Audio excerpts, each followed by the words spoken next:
Hello, everybody. You're very welcome to a new Music Evolves podcast. I'm your host, Sean Martin, where I get to do what I love, which is talk about music. I like to create music as well, but I equally like to talk about music and how it's evolved and where it's headed and why it matters to us as humans. Um, and I think we need more musicians. There's not enough music, not enough music in the world. And I don't know, I think everybody listens to music, but if you can actually perform music, the feeling that comes from that is something extra special from my perspective. And I'm thrilled to have my guest on today, Aaron Friedman. How are you? Great. Thanks so much for having me. Good to have you on. We're going to talk today about a festival or a set of festivals and ultimately about bringing people together to make music, and that's for Make Music Day. So we're going to get into what that is and where it is and all the goodness that it is. Before we do that, though, maybe a few words about who you are, what some of the things you do in music are, and how it connects to Make Music Day, which we'll spend some time on. Yeah, of course. Well, for the last almost 20 years, I've been working on Make Music Day in some form or another. But initially, I was a jazz saxophone player and then a graduate student in composition.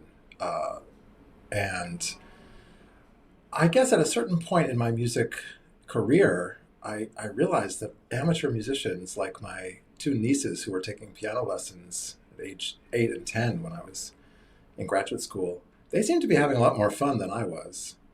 And something about the process of music discovery, especially for people who, don't see it as a grind or as a career, but as just something that they can bring into their lives and sort of enrich their creativity and their ability to communicate with others. I have always thought that that was really one of the amazing things music does. And over the years, I had political jobs and arts administrative jobs and bartending jobs, and somehow it all came together for me in this project, Make Music Day, which yeah, it's been going really well. So I'm super interested in all the all the jazz stuff. Were you able to play out at all, or with a group, or what did you do? Yeah, well, I went to high school in Berkeley, California, and Berkeley High School was famous for graduating musicians like Joshua Redman, who was a few years ahead of me, Charlie Hunter, Peter Applebaum, Benny Green. Um, a lot of people that were just kind of incredible jazz figures, and I was playing all the time and loved improvisation and loved the feeling that I could just sit down with strangers and somehow we could have a conversation musically. At the same time, I realized that I was never going to be at the Joshua Redman level. So when I went to college, I was still playing jazz a lot, and I played in a funk band in Philadelphia and did different gigs. But I really started to explore composition and realized, I think for the first time, just how broad music could be. Um, I think when you grow up in a particular musical community, you think about music in terms of like, well, what can I do that other people understand? What's the vocabulary? What's the kind of accepted uh, moves that I can make in this genre? And then at a certain point, you realize music is kind of a language with acceptable moves, but it's kind of something else. It's kind of this huge open expanse that you can explore, and if you do something that's never been done, but it sounds cool to you, it probably sounds cool to someone else too. So, um, I really started to broaden my perspective, and it's only later in life that I've actually gone back to jazz a lot in my own personal listening and playing because it's still very very close to my heart. It's in you. It's in you. Yeah. And I know we didn't actually talking about this, but if you're cool with it, I think the idea that music and as a language and a way to communicate with each other um, is a super important point. And I think because you talked about composition, and so jazz is total improv, right? Or obviously Yeah. Oh, yeah. there's music and repeatable. You can create songs that feel improvisational. But and then there's composition. So I'm wondering, how do you how do you view those two things? Where one is just I'm playing what I'm feeling, and then the other is I'm composing what I'm feeling so that I can then play it again and again in a certain way. I don't know. What are your thoughts on that connection or those differences there? Yeah. Well, even if you're performing, a composition that was written weeks or years or centuries before, and it seems to be very set in stone, there's still something that happens in a live performance that's different every single time. It could even be the size of the room and the acoustics that determine how you're going to phrase certain things, or it could be what kind of audience you have in front of you, and do you need to hear it a little bit slower, or are they paying a little more attention or less attention? I think improvisation, you're always attuned to the situation at hand, who you're playing with, exactly what reactions you're getting from the other players, and then how you change what you're playing. So I think it's, in a way, it's a difference of degree. I think even something that's already been composed, in the moment, you still have to improvise in a way. You still have to react and be present. Um, but what I found about improvisation, as someone doing it a lot, it was that it's very easy to freeze up on stage and get nervous and fall back on pre-existing material that you just know that you have it in your fingers and that you can do it if you have to. And there's something about having the notes composed on the page ahead of time where you're playing something that was written maybe with a little less pressure, a little more leisure to kind of work it out. And so I think, yeah, I think there's definitely great aspects of each one, but at a certain point I felt like, okay, I don't want to be hemmed in by what's in my fingers. I want to have my mind sort of go past my own technique in a way. I think if you see, the best jazz musicians, they can just do everything at any time they want, and it's not a problem. So, I'm really speaking more about Or at my least own. it feels like they meant to do that. Yeah. Exactly. And that's another thing about jazz is that it's flexible enough that there are no wrong notes if you can lead it in the right place. You can always um, incorporate any note into any chord if you know how to do it. So that's also something that a good improviser will be able to manage. That's interesting because I'm proficient at percussion and drums, and clearly there's music that's been composed and performed, and I find that I'm constantly improvising if I'm playing along with something, right? I'm filling in beats and things that weren't in the original, but I feel that as I'm playing along. And I don't know if those were composed with the idea that improvisation could play along with it or be part of it.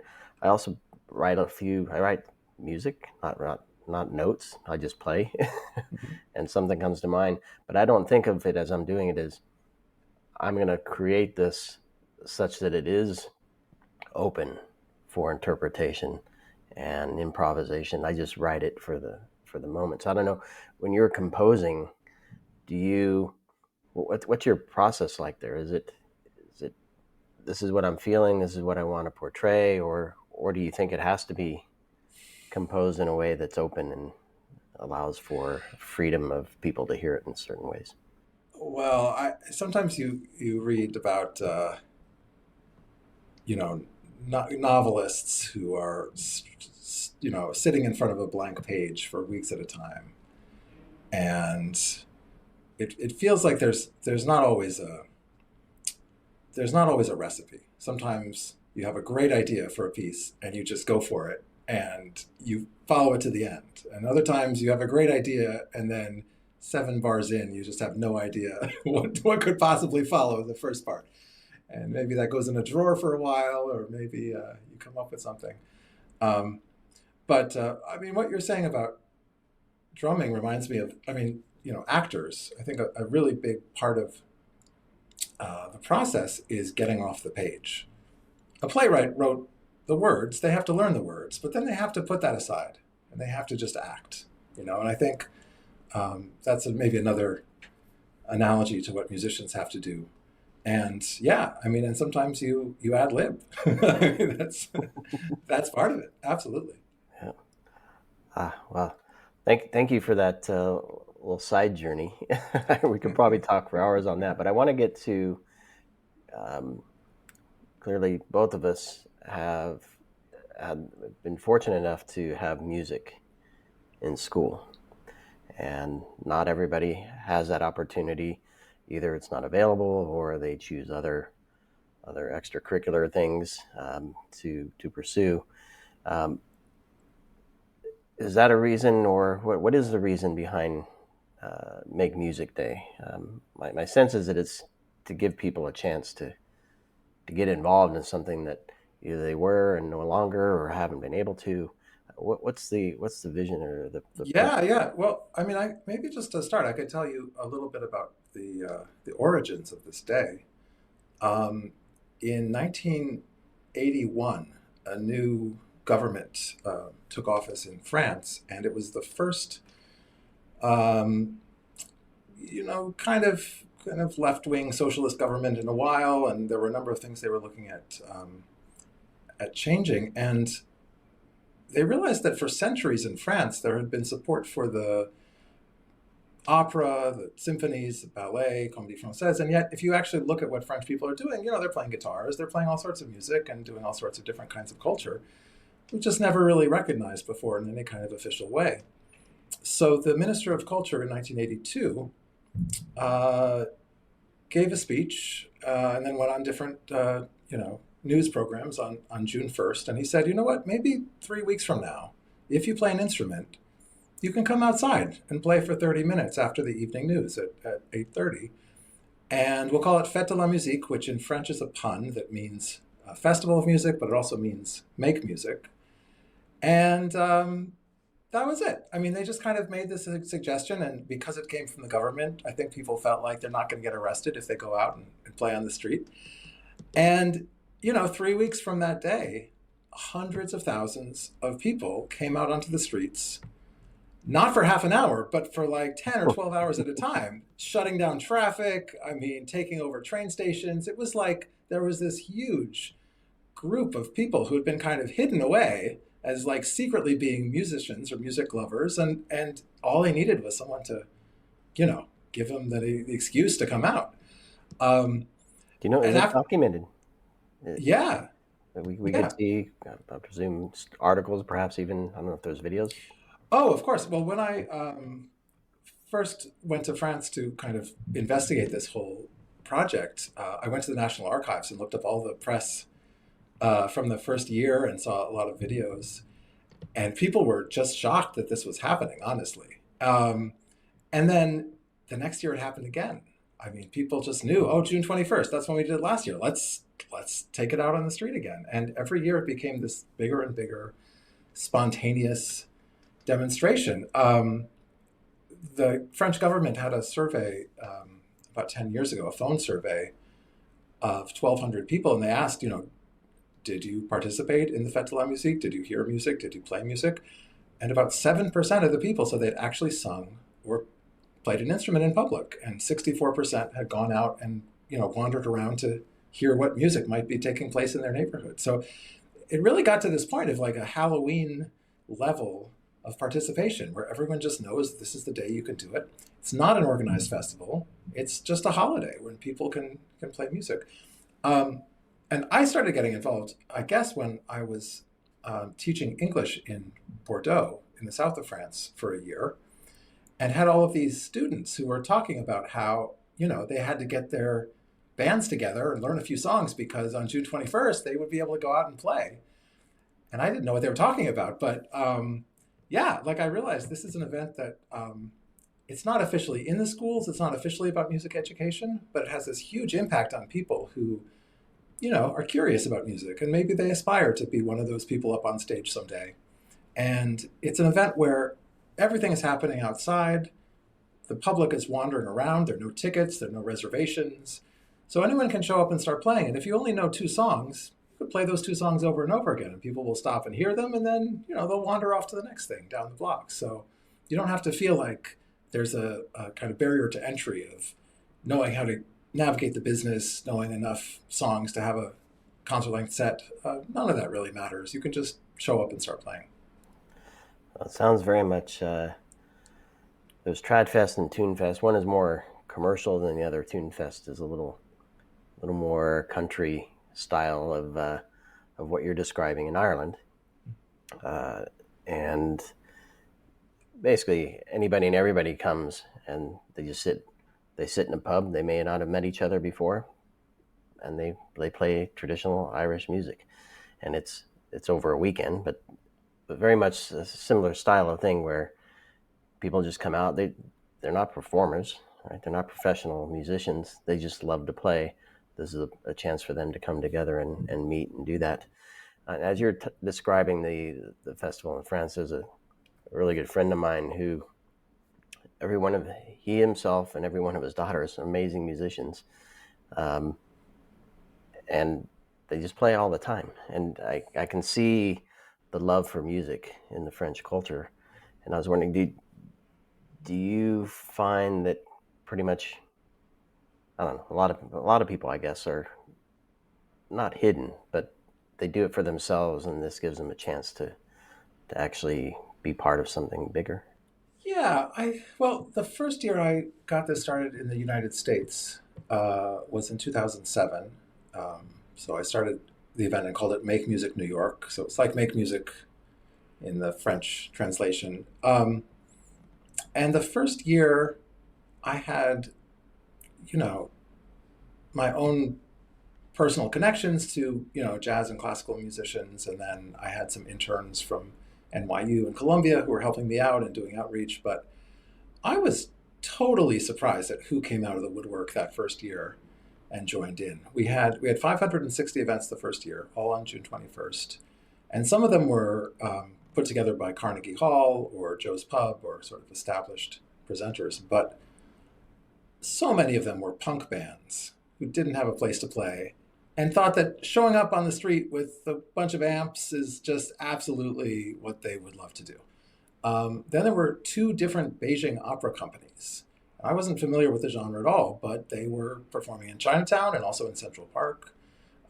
There was a huge group of high school aged Spanish language Christian rock bands in Sunset Park in Brooklyn, which was not a neighborhood I'd even been to. But, again, like they just sort of felt like, well, they have their tiny scene and they have their friends and family who go to see them. But look, they want everybody to hear their music. They want to get out there and even if no one else seems to be, clamoring for their particular songs, I mean, if they went out and they had an incredible time and they came back year after year after that. So, yeah, I think a lot of it, there are these people who are just very, very, um, you know, passionate about the music that they make and realize that it's not going to be for everybody.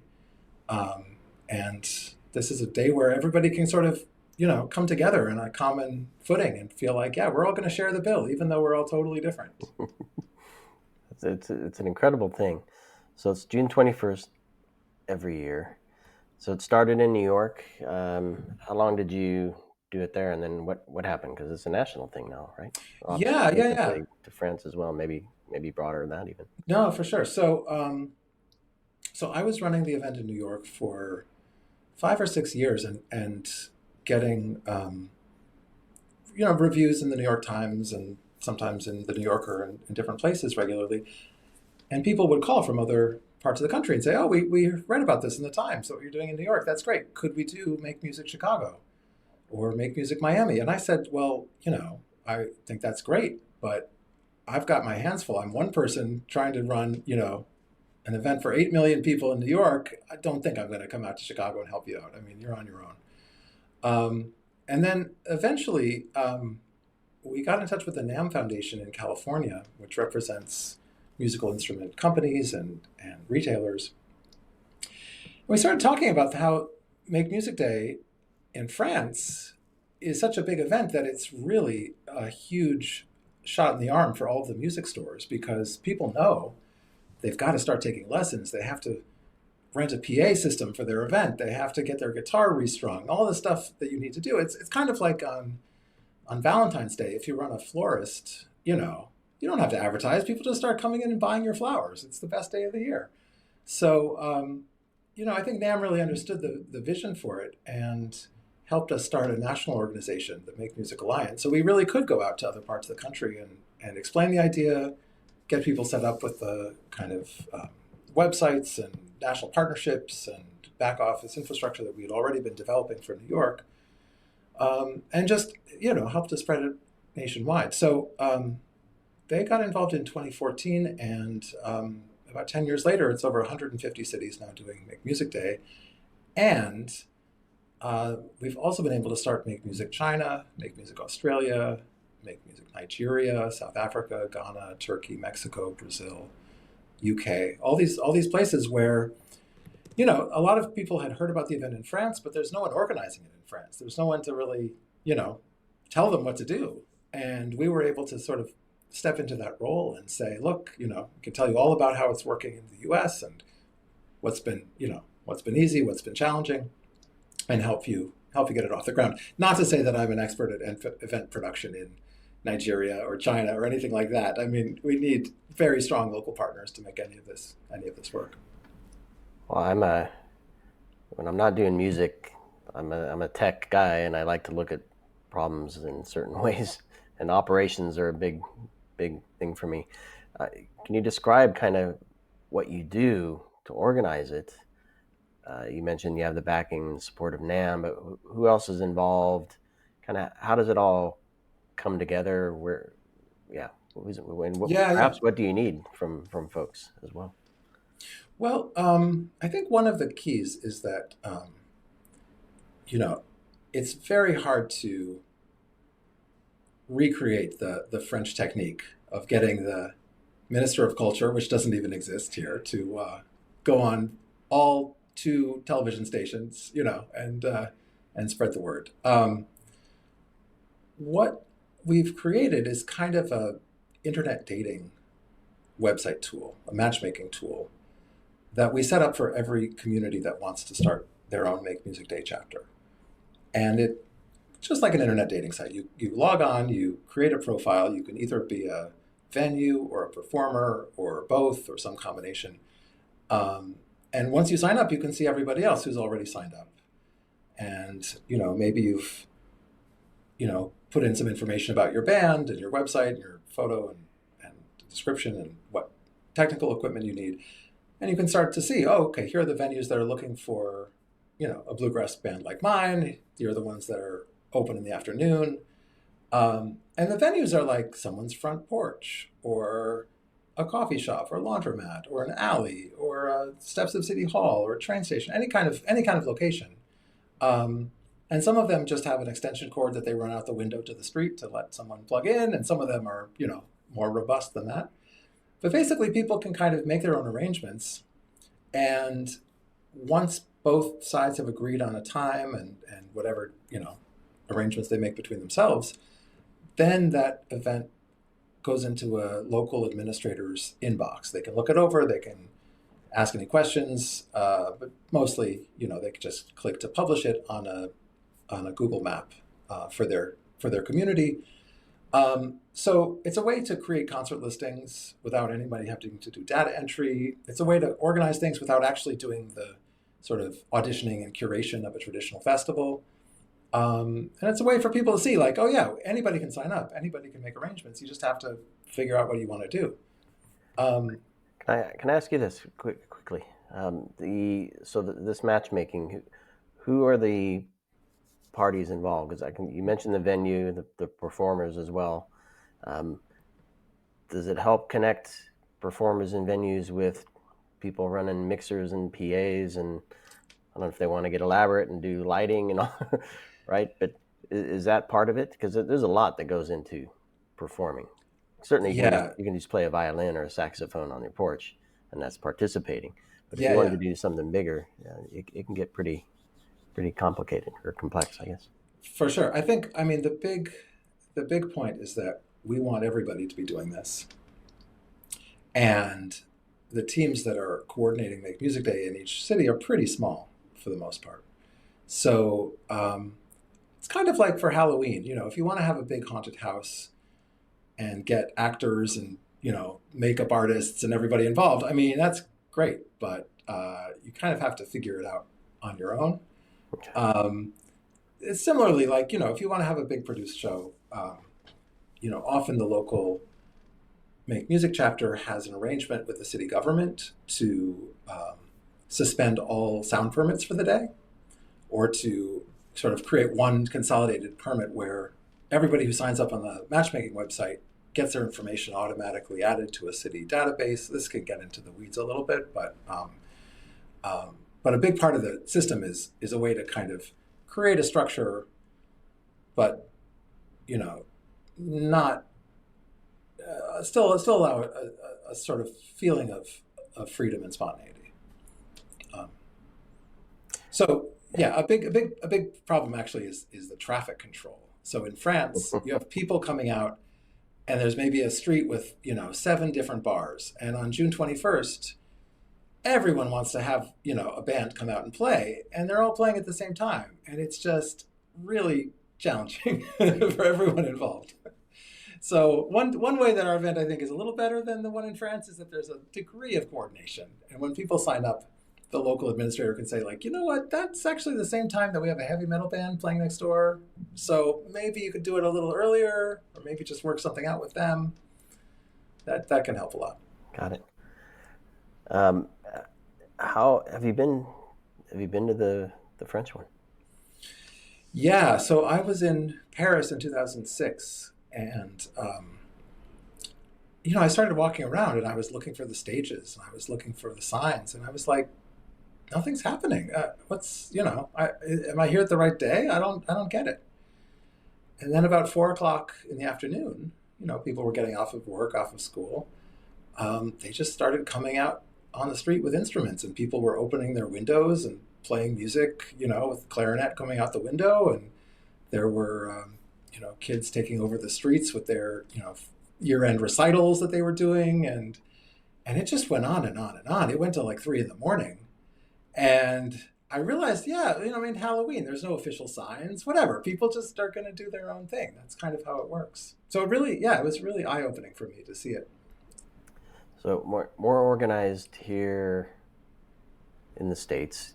Clearly a website. I don't know if there's an app or not, but so bringing people together, people in venues together, but then also can people view that to see what's going on where and find the things that might interest them as Exactly. Yeah, yeah, yeah. So this one?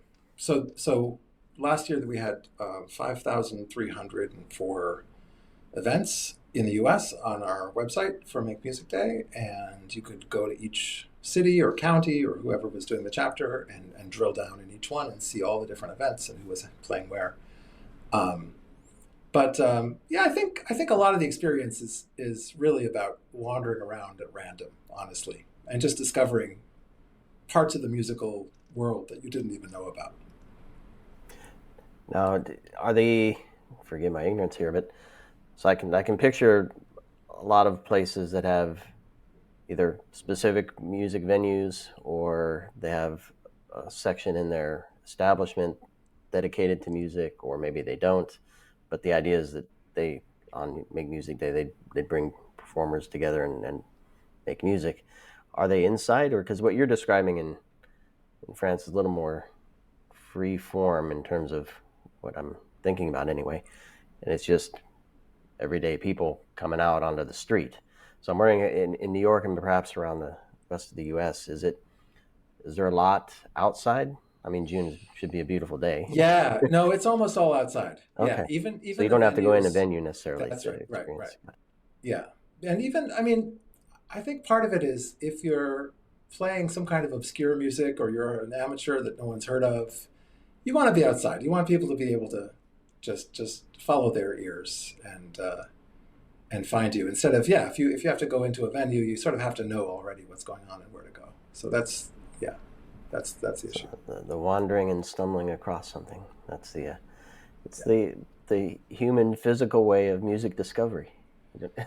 Not being Yeah. fed by AI what it thinks you Well, want to hear next. it's really funny. So the event began in 1982, and I think the Walkman had just been invented like 1 or 2 years before that. I think, the whole way that people were experiencing music was a little bit different, and today I feel like so many people are listening to their own algorithmically determined music in their own headphones, in their own house, by their computer. That having that sort of community discovery is really different from what a lot of people are used to.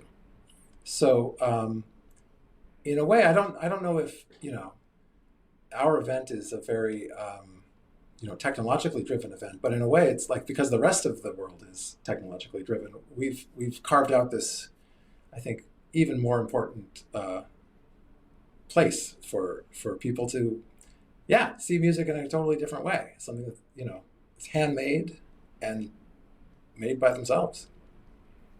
Yeah, there's something really special about that. And I mean, I've said it on the show a few times now, but I use technology to find the random things that I wouldn't uncover in terms of music, be it a song. It might just be a song that somebody included as part of their Instagram post, or it might be an Instagram post that is celebrating a musician or a performer. It might be there's a concert going on, and I'll go to a concert for a particular genre, and it might be sandwiched between two other performers, and I'll hear those that I'd never heard before. So it's great to do that, and using technology, but also just to be able to walk around and Yeah. participate and to hear. And what I love about the music communities, they're very open to, many of them anyway, very open to conversations. Like Yeah. why do they like that style of music? Why do they like performing? What what do they do when they're not performing in terms of music and whatnot? And some of those conversations are equally fulfilling Yeah. Yeah. as Well, a human. so at a certain point, we realized, we have Make Music Day chapters around the world. I think during the pandemic, we were really trying to figure out what we could do, and when that kind of live experience wasn't feasible necessarily. And we started a project called My Song Is Your Song, where Make Music Day participants from all different countries will submit an original song of theirs. And then we sort of have a Secret Santa situation where we'll pair people up, they'll learn each other's songs, and then on June 21st, they'll come out and perform a cover version of the other person's music. So this has been a huge success in Nigeria. For some reason, there have been hundreds of Nigerian songwriters joining each year and getting paired up with songwriters in Australia and the US and Turkey and the UK and all different places. And you realize, first of all, there's sometimes a language barrier. Sometimes, you know that you're mispronouncing every single word of the person's song. But, at the same time, you find a connection, and you find that, like, someone in another part of the world is speaking to you in a certain way. And by learning their song and hearing your own song, you kind of feel this connection. And through that project, we've actually had people start songwriting teams between each other and release singles and really, have these kind of, strange bedfellows connections between them. So, yeah. That's phenomenal. What are there any other examples of creative ways people are coming together and Oh, yeah. expressing themselves that you want to share? Yeah, of course. Well, another project that's been really fun is called Sousapalooza. And this started with Make Music Chicago, but it's happening in dozens of cities now on Make Music Day. There's just a lot of people out there who used to play in a marching band or some kind of school band, and maybe they still have a trombone in their closet, even if they've moved on to a career in marketing or some other thing. And pretty much all those people have played John Philip Sousa marches at some point in their life. So we have local band directors getting together and saying, okay, on Make Music Day, I'm going to be in this plaza. I'm going to set up these chairs and music stands. We're all going to sight read John Philip Sousa marches together. And some of them get hundreds of people coming out, military band members, professional orchestral musicians, high school kids, people from the fire department. I mean, all sorts of people coming out. And first of all, it sounds pretty good. I mean, that was my first question. No rehearsal. All these people are coming out. What's it actually going to sound like? And the answer is John Philip Sousa is not that hard. Most people have played it at some point. But the second thing is there are all of these relationships building between professional musicians and amateurs who just lionize these people. Like, first chair player in the Chicago Symphony Orchestra is not someone who you'd recognize on the street. But at a Sousapalooza event, I mean, they are just like a huge celebrity. So I think people really get a lot out of it from both directions and feel a sort of sense of mentorship and carrying on this brass music tradition. So Sousapalooza has been great. I love the name too. Yeah. But we have, every year there's different projects, and one that's really come out of that NAMM connection is called Mass Appeal, where we have companies like Hohner donating thousands of free harmonicas, Vic Firth donating thousands of drumsticks, rhythm band instruments for hand percussion, sometimes ukulele companies, and we're able to put these in the hands of music teachers all around the country. And tell people on Make Music Day, there's no excuse. I mean, if you don't even have an instrument, come join us, pick up a pair of sticks, join a bucket drumming event. You can keep the sticks or take a harmonica lesson, keep the harp for your own future musical discovery. So I think those projects have really inspired a lot of people to kind of break off of the non-musical path and see what they can do with a little music in their life. A little music, a little music. So you have, I'm not going to list the partners per se, but there are quite a few folks. You mentioned a few that seem to help out with some of these projects. So kudos to them for doing that. There's also the Alliance, which I believe is beyond just supporting partners, right? So can you describe the Alliance and who that's for and yeah, of course. Involved? Yeah. Yeah. So the Make Music Alliance is the group that oversees Make Music Day throughout the country and in a number of other countries. And we're really there as a resource and a promotional tool for all of the local chapters. So we,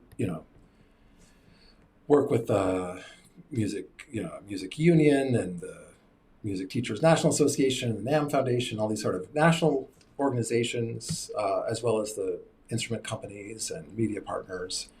But a lot of what we do is really just finding people in new places that love this idea and work with them over a couple of year period to make it a reality.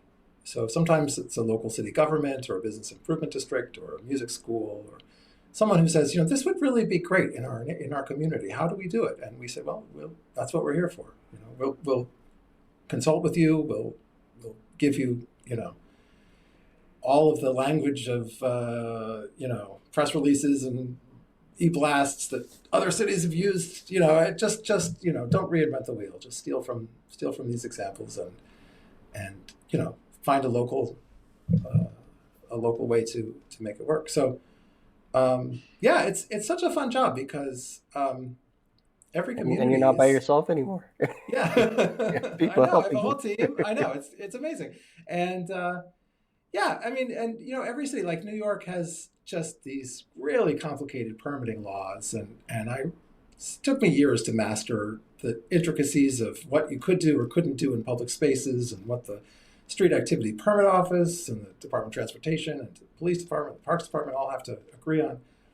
A lot of the country, no one cares. I mean, just show up and play music. It's fine. I mean, nothing's going to happen. So, it's really so much more freeing for me sometimes to work with people in other places where I think, let's just, put a bunch of trumpet players on top of some farm equipment and just drive through town, and it'll be great. The Honer hayride. Exactly. Yeah. I think when we were talking, I don't know how long ago, it was a couple weeks or whatever, preparing for this, I was trying to figure out if I'm going to be in New York or not on the 21st. Um, I can't even remember if I am or not. But anyway, I was like, I hope I'm there for this.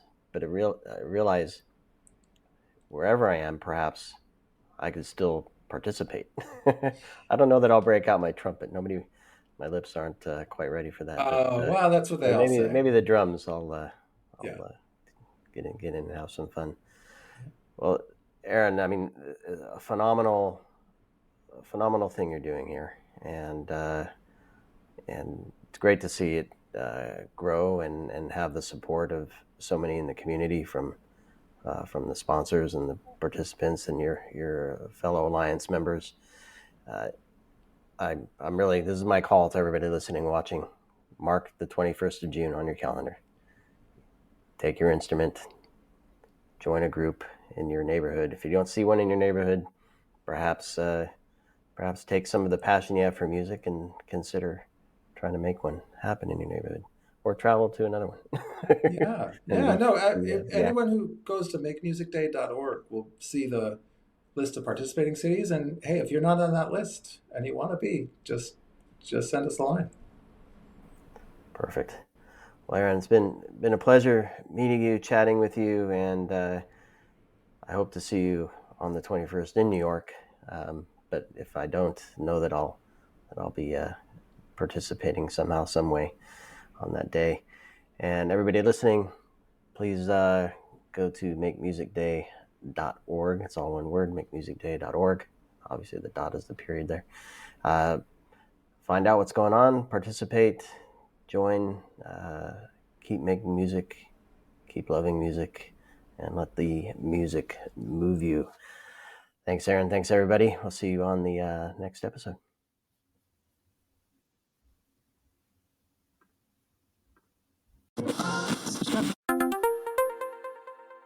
This is a special announcement. We are heading to RSA Conference in San Francisco for our 11th years of coverage, April 28, May 1st. And as always, we'll bring you keynotes, conversations with organizers, speakers, industry leaders, plus the latest insights from the world of cybersecurity. And we'll reconnect with old friends, meet new ones, and of course, we want you and your company to join us. We have a few spots left for full sponsorship and our on-location briefings. You can book yours now at itspmagazine.com/RSAC. We're going. And you're coming with us.